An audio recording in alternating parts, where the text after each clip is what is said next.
The day Richard flung the crumpled divorce papers at my feet remains etched in my memory like a scar. I recall standing there frozen as he uttered those chilling words. "I've sold the house because I'm moving in with her. It's over, Anna." I was 34 then, a devoted homemaker to our barely 13-year-old son, Jason. Our life as I knew it shattered in that single moment. I was blindsided, naive, and utterly unprepared for what was to come.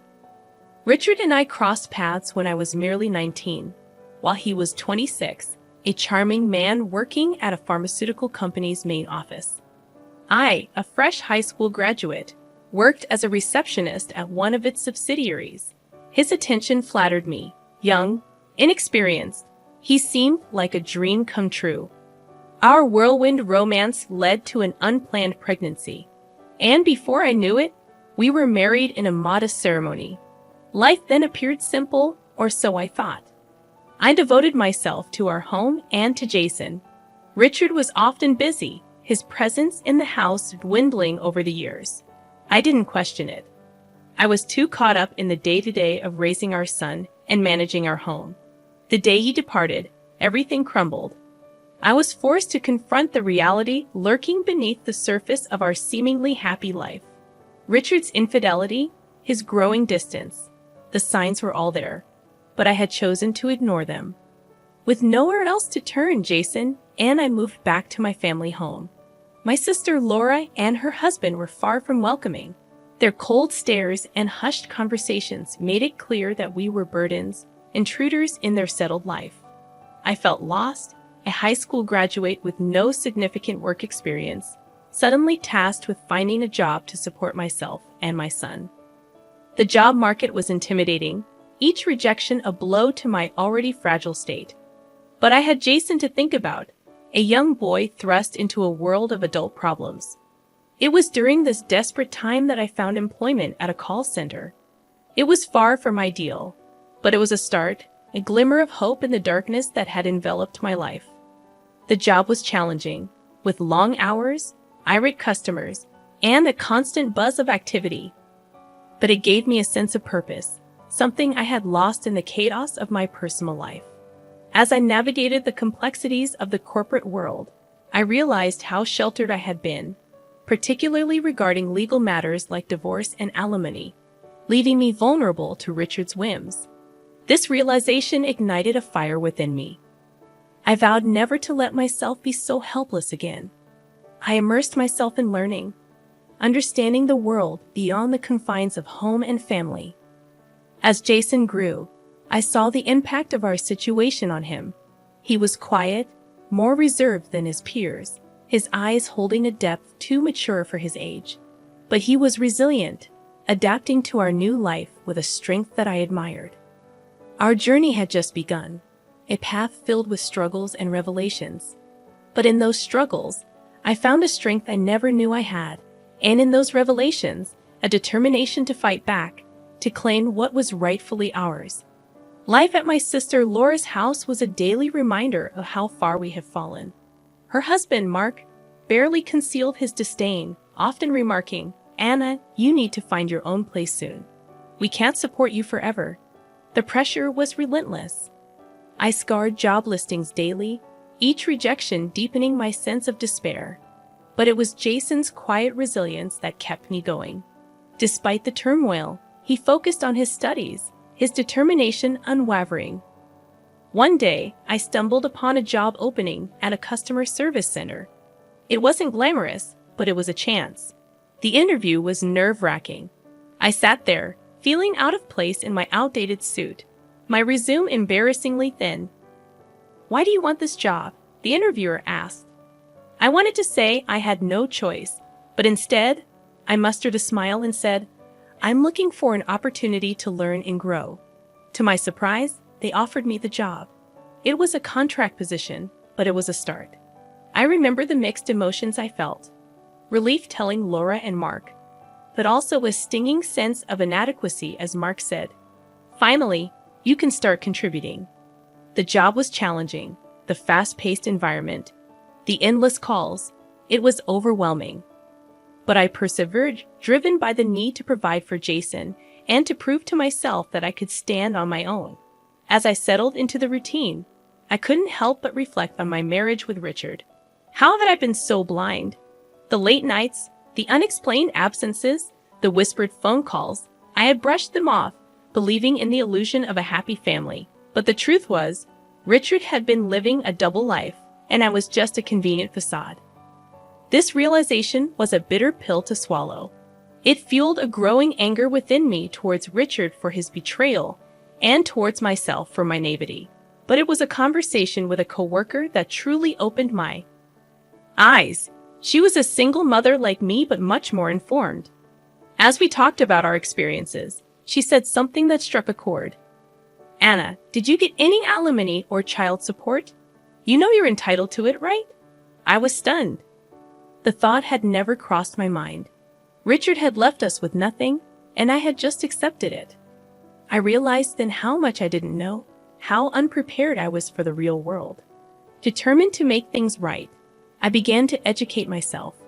I read books, searched online, anything I could find on divorce and family law. The more I learned, the more I understood the extent of Richard's manipulation. And then one day, I received a call from Jason's school. He had been in a fight. My heart sank as I rushed to the school, fearing the worst. But what I found was not a troubled child, but a young man pushed to his limits. "He called you a gold digger," Jason said, his eyes fiery with anger. "He said you were after Dad's money." I was speechless when I heard him utter those words about you. The pain and humiliation of our situation had seeped into my son's world, poisoning it. It was a wake-up call. I couldn't let Richard's betrayal define us any longer. That night, as I watched Jason sleep, I made a vow. I would fight back. I would reclaim what Richard had taken from us, not just for my sake, but for Jason's too. It was time for Richard to face the consequences of his actions.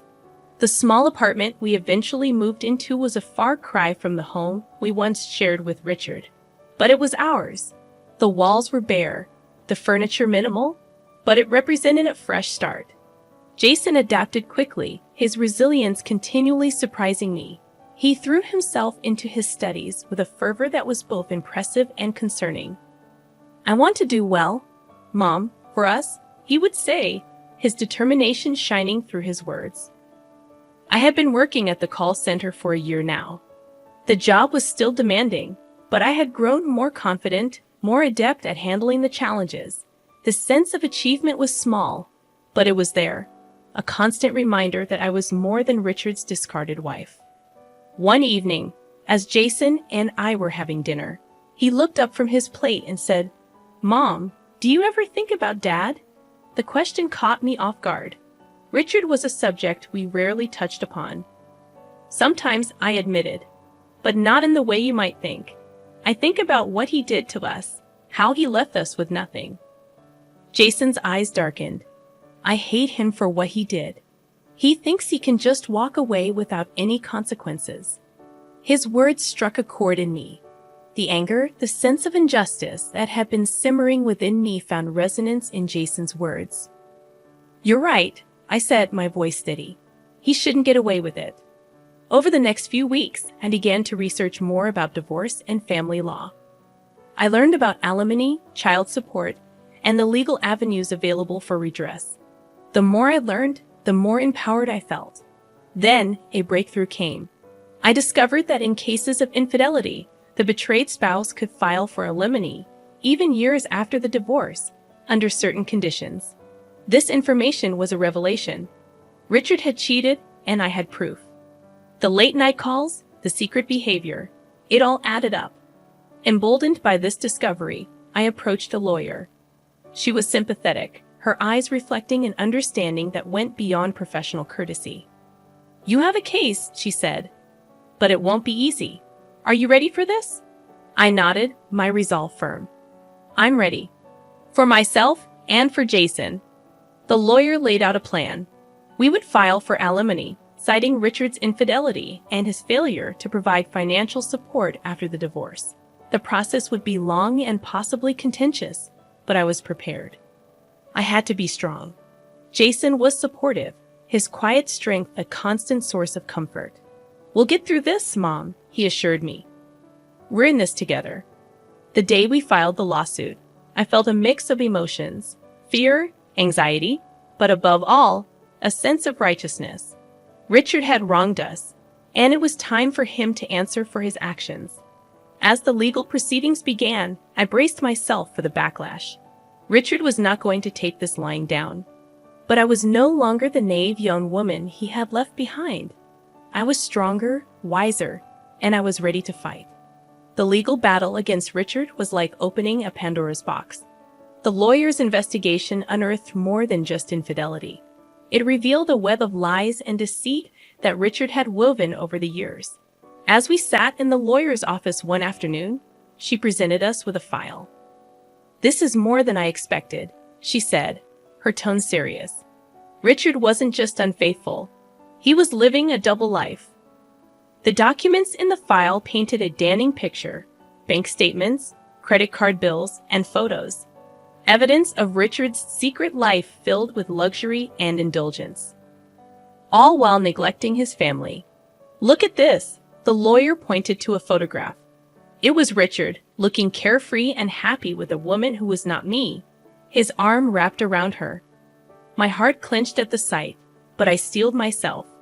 This was the truth, the reality I had to face. Jason's face hardened as he looked at the evidence. "How could he do this to us? To you?" His voice was a mix of anger and disbelief. "We'll make him pay for this," I said, my voice firm. "He can't get away with it." The lawsuit took a toll on us. Richard's lawyers were aggressive, trying to discredit me, paint me as a vindictive wife. But I stood my ground, bolstered by the evidence and the support of Jason and our lawyer. Then came the day of the deposition. Richard sat across from us, his demeanor smug and confident. But that confidence waned as the lawyer began to present the evidence. "Mr. Richard, can you explain these expenses?" she asked, her tone accusatory, as she slid the bank statements across the table. Richard's eyes flicked over the documents, and I saw a flicker of panic. "These are personal expenses. They have nothing to do with my marriage," Richard protested. But the lawyer continued, her gaze unwavering. "These photos tell a different story." Richard's facade began to crack. He fumbled for words, his composure slipping. "It was nothing serious, just a fling," he tried to explain. "A fling?" Jason interjected, his voice steely. "I see. You destroyed our family for a fling." The room was thick with tension. Richard's lawyer tried to intervene, but the damage was done. The evidence was overwhelming, Richard's excuses feeble and unconvincing. As we left the deposition, I felt a sense of vindication. Richard had been exposed for what he truly was, a cheat. But it was not over yet.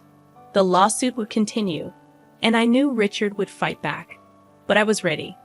For the first time, I felt in control, no longer a victim of Richard's betrayal. I was fighting back, not just for myself, but for Jason, for the life we deserved. The lawsuit against Richard was dragging on, each hearing more contentious than the last. But amid this turmoil, a surprising development unfolded. One evening, Jason came home with a peculiar look on his face. "Mom, you won't believe what happened today," he said, a mix of amusement and disbelief in his voice. "What happened?" I asked, curious. "Today, I had a job interview at a pharmaceutical company. Guess who the HR manager it is?" I felt a chill run down my spine. "Not Richard." Jason nodded, confirming my suspicion. It was Richard. He didn't recognize me at first. I guess he forgot his own son's face. The irony was bitter. "Did you?" I started to ask, a part of me anxious about the encounter. Jason's eyes gleamed with a cold fire. I played along at first, but then, at the end, I couldn't resist. I asked him if the company condones affairs. The look on his face was priceless when he realized who I was. I was torn between shock and a sense of poetic justice. Richard, confronted by the son he had abandoned, in a setting where he had always felt most powerful. "What did he say?" I pressed, my heart racing. "He denied it, of course," Jason replied. so I pushed further. I asked how he could sit there interviewing me when he destroyed our family for his own selfish desires. Jason's voice was bitter, but there was a sharp sense of triumph too. He was speechless. I left him there, stewing in his guilt. The revelation was staggering. Richard now faced with the consequences of his actions in the most unexpected way. "But why did you go to that interview?" I asked, still trying to wrap my head around the situation. Jason's response was simple yet profound. "I needed to see him face to face, to show him that despite everything, he didn't break us. We're still here, and we're fighting back." The aftermath of Jason's encounter with Richard at the job interview sent ripples through our ongoing legal battle. Richard, now aware that his own son stood against him, became increasingly desperate in his defense. Our lawyer, Miss Carter, called us for a strategy meeting. "Richard's lawyers are pushing for a settlement," she informed us as we sat in her office. "But given the evidence and Jason's testimony, I think we can push for more.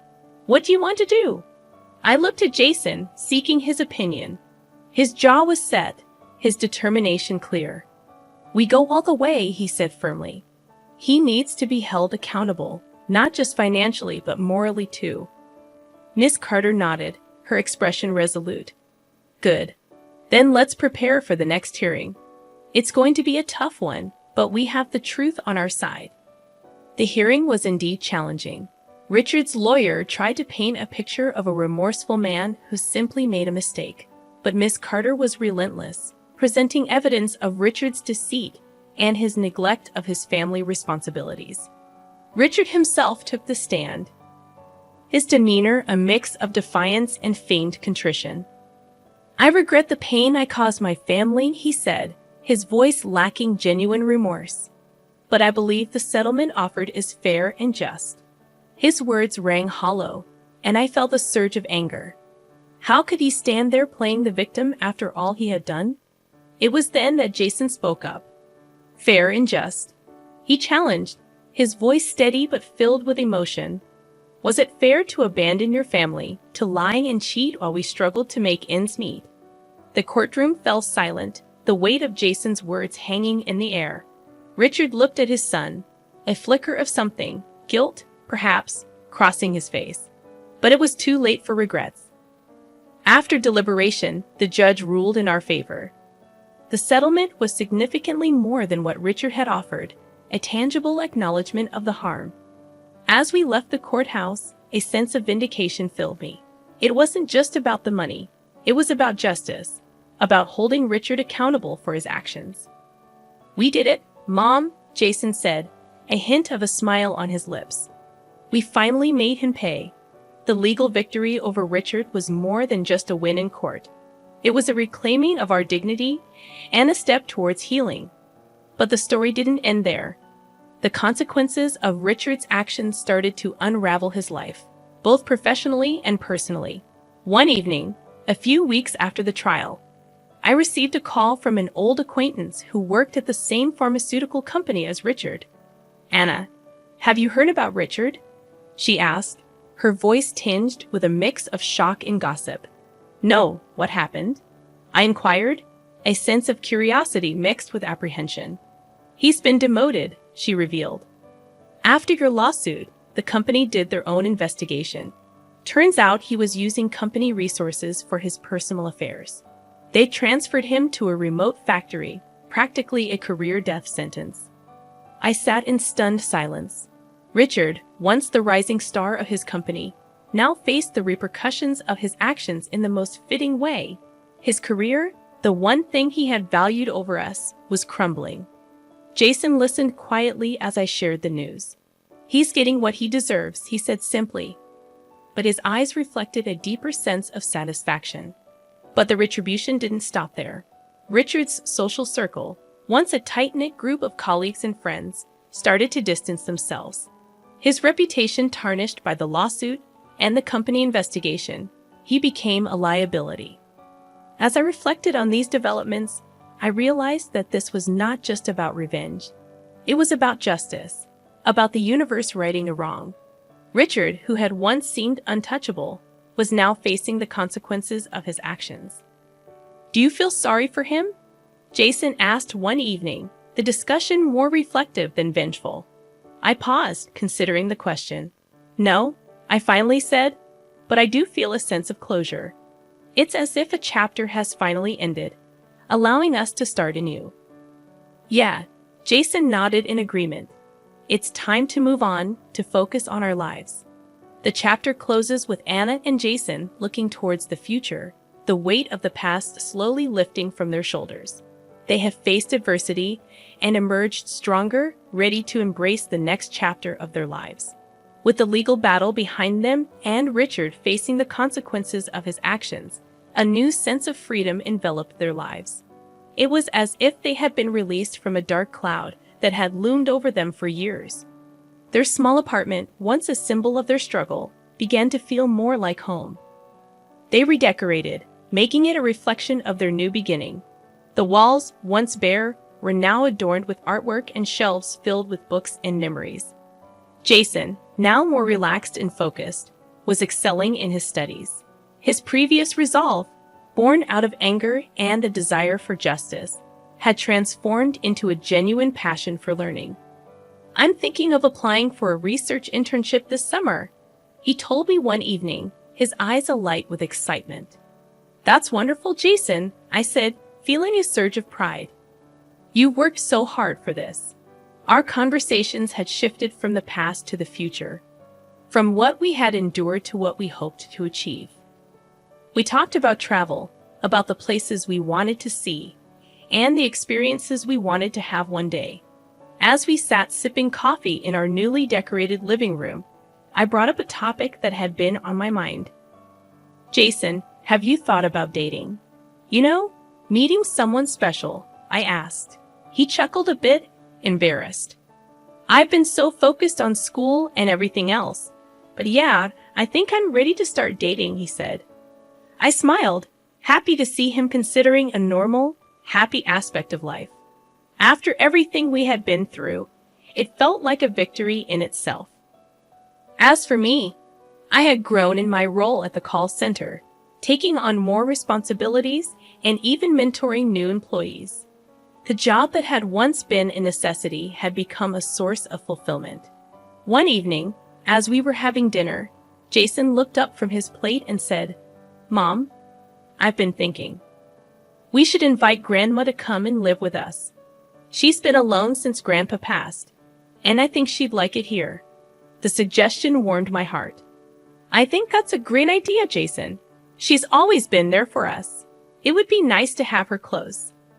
Our lives had taken a turn towards peace and contentment. With Grandma now living with us, our home felt fuller, brimming with laughter and stories from the past. Her presence brought a sense of completeness, a connection to our roots that we had long missed. One evening, as we sat together, Grandma shared stories of her youth, of the challenges she'd have faced and overcome.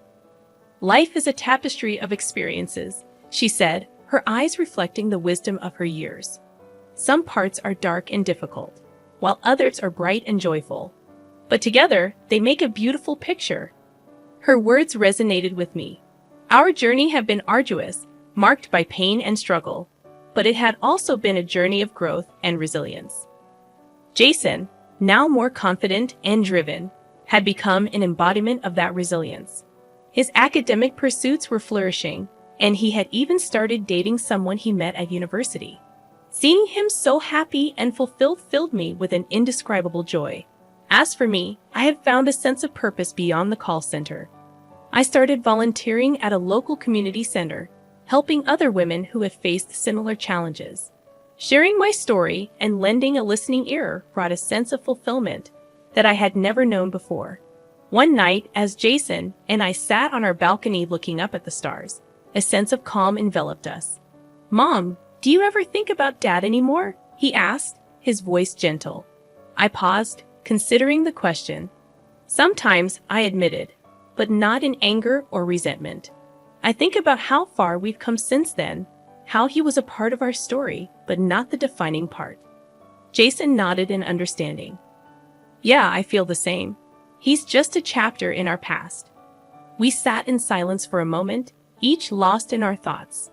The journey we had been on was not one we had chosen, but it was one that had shaped us in ways we could never have imagined.